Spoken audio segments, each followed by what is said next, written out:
महापुरुष अपने अंतिम समय में क्या क्या लीलाएं करते हैं? क्योंकि प्राय देखा अगर वो कुछ करते हैं तो भगवत प्राप्त कहाँ हुए? अगर वो कुछ करते हैं तो भगवत प्राप्त कहाँ हुए? जो भगवत प्राप्त हो गए तो वो तो खिलौना है, अब जैसा भगवान कराएंगे वैसा होगा, है नहीं? क्या है, जैसे कुछ शिष्यों को वो दूर कर देते हैं उनकी अंतिम लीला के समय। अब वो भगवान जैसा उस समय उनके करवाते, अब वो भगवान के हाथ के खिलौना है, वो यंत्र हैं। अब यंत्री जैसा रिमोट दबाएगा वैसा वो नाचेंगे।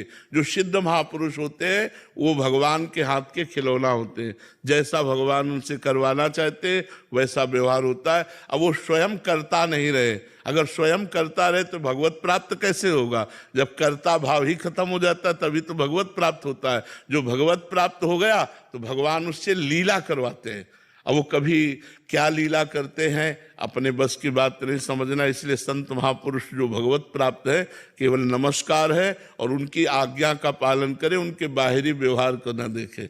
बाहरी व्यवहार तो बड़ा विचित्र विचित्र उनका होता है। अब वो उनका काम तो हो गया है तो संसार में उन्मत्त है, अब उनमें उनकी तो कोई ये नहीं, देखा तो उनके है नहीं, सीमा तो है नहीं, वो उन्मत्त है।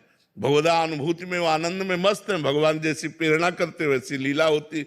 किसके द्वार खड़े हो जाए जाके, किसका उद्धार कर दें, किससे मिले, कब मिले, क्या मिले, कैसे मिले, ये सब भगवान के ऊपर है। उनकी कोई इच्छा नहीं, वो निरपेक्ष है, वो भगवत प्राप्त हैं तो अकर्ता है, उनके अंदर कोई कर्तापन का भाव नहीं कि मैं ये करूं या ये कर सकता हूं, ऐसा भाव नहीं रहता। आलोक